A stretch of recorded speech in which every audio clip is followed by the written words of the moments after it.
Good morning. It's time for a little bit more blind GM lore that nobody asked for. I'm going to be doing a very niche video answering and responding to a video that I saw early this morning about Buffy the Vampire Slayer. I'm going to be answering some specific questions that this person had about Season 6 of Buffy the Vampire Slayer. But first, I need to establish a little bit of Buffyverse cred.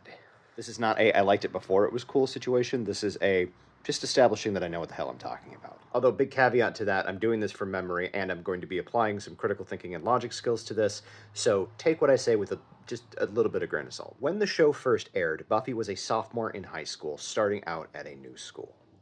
Consequently, I was also a sophomore in high school, starting out at a new school. All of that is to say that I felt a particular connection with the characters in Buffy the Vampire Slayer, particularly in those early years, largely because of the fact that we were going through some very similar things, minus the Monster of the Week format. Season 6 of Buffy the Vampire Slayer. I will not be spoiling anything for Season 7, largely because the person who originally created the video that I would love to see my take on all of this has not seen it yet. I do not wish to spoil it, so please try not to spoil it in the comments. First and foremost, we need to establish this. Joss Whedon is a huge piece of shit. He was a problem for the female members of the cast. He was a problem for the male members of the cast for a very different reason. But, for example, he was not allowed to be alone on set with Michelle Trachtenberg, who at the time, when she started her role, was, I want to say, 15 years old. So yeah, like, that kind of piece of shit. Xander Harris was absolutely his self-insert. From beginning to end, it was his self-insert. And was honestly sort of meant to be the everyman that is just the normal guy in extraordinary circumstances just trying to do his best. The trick is, I used to very much identify with that guy, with the nice guy finished last, all that stuff. The time and space that it was, like literally there was a song called Nice Guys Finish Last, although now that I'm older, I realize that song was making fun of the people who said that sort of thing, but that's neither here nor there. The point is, I once very heavily identified with Xander Harris. The difference between myself and Xander Harris is that I grew up. I began to understand that this nice guy mentality meant that I felt that I was owed something, and I'm not. And I wasn't then, and I'm not now. Xander, and by extension, Joss, never learned that lesson. Season 6 absolutely sucks, and it's very irregular. It doesn't make a ton of sense. It is somewhat redeemed by Season 7, but not entirely. My understanding was at the time, Season 5 was meant to be the end of the show, altogether. Like, it was meant to be the series finale, not the season finale. Because they were leaving the WB at that point. And everybody knew that when you jumped networks, when the network let you go, that was it. It was over. But Joss was also working at the time, at least when all of this was happening, on Firefly for Fox.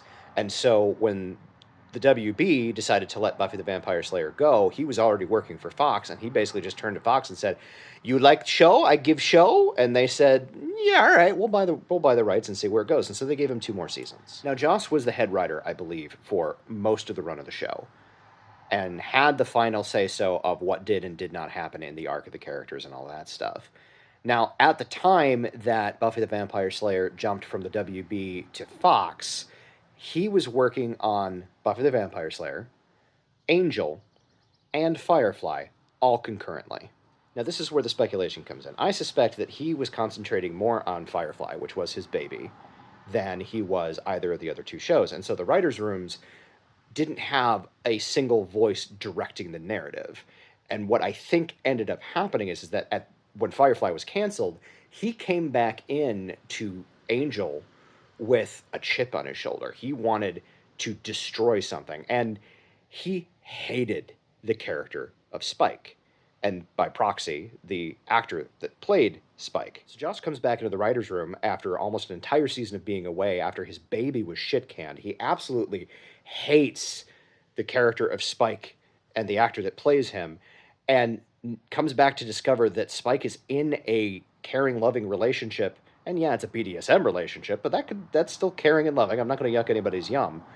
But is in this caring, loving relationship with Buffy, and is just furious by the fact that this character that he'd meant to kill off back in season 2 or 3 was as popular as he was, and in a relationship that was arguably better than the relationship that she had with Angel.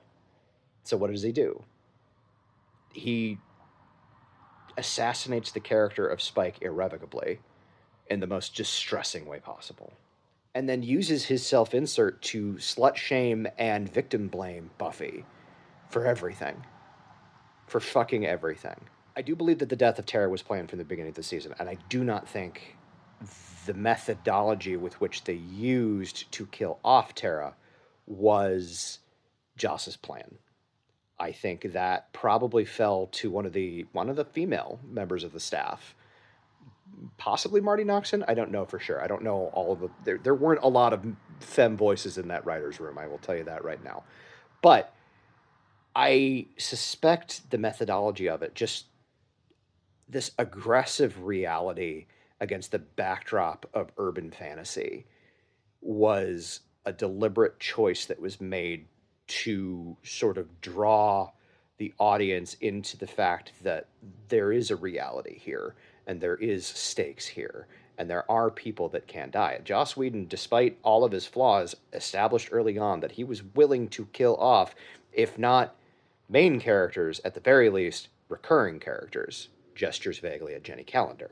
And I agree with you. Like, bringing a gun to a vampire fight absolutely sort of ruins the escapism that the show represented. But also, you have to consider at the time, and I'm not excusing it, I'm just saying you have to consider at the time, television and movies were definitely angling towards a more realistic, gritty bent. Like, shows were moving from the episodic monster of the week to much more arc heavy, much more season long situations.